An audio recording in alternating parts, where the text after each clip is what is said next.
आज हम श्री अजमेर व्यापारी महासंघ का प्रतिनिधि मंडल और लघु उद्योग भारती का प्रतिनिधि मंडल एसपी साहब के पास आए ज्ञापन देने। दो दिन पहले जो हमारे व्यापारी लघु उद्योग का व्यापारी नरेश जी, उनके साथ जो हादसा हुआ 20 लाख की विरोधी मांगी है, 20 लाख रुपए लिए, उस विषय में हमने ज्ञापन दिया। कल संत कंवरराम धर्मशाला में एक आवश्यक मीटिंग रखी थी, उसमें लगभग कम से कम 300 व्यापारी इकट्ठे हुए थे। आज हमने एसपी साहब से मांग की है कि उनके तुरंत गिरफ्तार किया जाए और व्यापारियों की जान माल की रक्षा की सुरक्षा की जाए।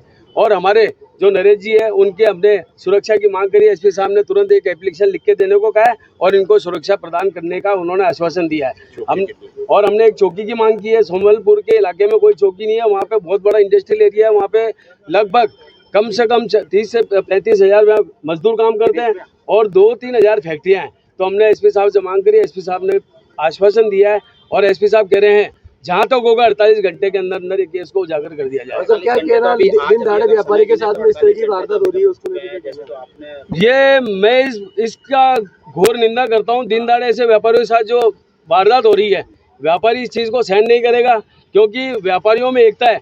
और हम पहले भी दिखा चुके हैं, अजमेर बंद करा के 24 दिसंबर 2022 को हमने अजमेर बंद कराया था, हमने दिखाया। व्यापारियों में डर तो देखो, व्यापारी डरपोक आदमी है, व्यापारी में तो डर रहेगा ही। हर कोई व्यापारी जिदार नहीं होता है, हर कोई व्यापारी ऐसा नहीं होता। व्यापारी खुद कमा के खुद खाने वाला आदमी होता है। प्रोटेक्शन भी नहीं मिली पुलिस की प्रोटेक्शन की हमने आज मांग की है, उसकी हमें अर्जी एसपी साहब ने लिख के देने को कहा है। प्रोटेक्शन उन्होंने कहा, बोले मैं तुरंत प्रभाव से दिलाऊंगा। अगर 24 घंटे में गिरफ्तारी नहीं होती तो क्या? नहीं, हमने एसपी साहब को बता दिया है, इतवार की शाम को 5 बजे हमारी मीटिंग होगी। अगर इतवार तक गिरफ्तार नहीं हुआ तो सोमवार को हमारा पूरा व्यापार जगत एक निर्णय लेगा कि हमें आगे की रणनीति क्या बनानी है।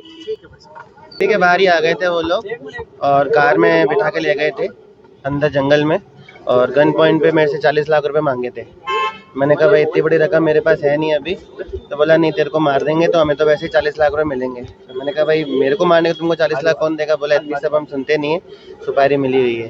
तो ऐसे करके उन्होंने दबाव बनाया और उनको 20 लाख रुपए उनको अर्जेंट चाहिए, उनको दिए, तब जाकर उन्होंने पीछा छोड़ा, नहीं तो वो मारने की फिराक में आ रहे थे। भैया कितने लोग थे, क्या हथियार कौन से थे? 4 लोग थे, चारों के पास पिस्टल थी, बंदूक थी। ये कांड होने के बाद क्या अब भी और बोल आ रहे हैं कि क्या पुलिस नहीं, उन्होंने मुझे उसी समय बोला था कि अगर तू पुलिस में जाता है तो हम तेरे को, तेरे परिवार को, सबको खत्म कर देंगे, यहाँ काम काज तेरे को करने नहीं देंगे। कौन से आप जानते हैं? मैं तो खाली एक को ही जानता हूँ जो कुका है सोमलपुर का, मैं खाली उसको जानता हूँ, बाकी तीनों को नहीं जानता। एसपी साहब से क्या रिक्वेस्ट करिए? एसपी साहब से रिक्वेस्ट करिए कि एक तो मुझे थोड़ा प्रोटेक्शन दिया जाए, क्योंकि भाई भी फैक्ट्री पे जाएगा, माँ बाप है, बच्चे है, ट्यूशन आना जाना सब है, थोड़ा प्रोटेक्शन मिले, क्योंकि उन्होंने क्लियर धमकी दी थी कि अगर तुम ऐसा करते हो हम तुम्हें मार देंगे।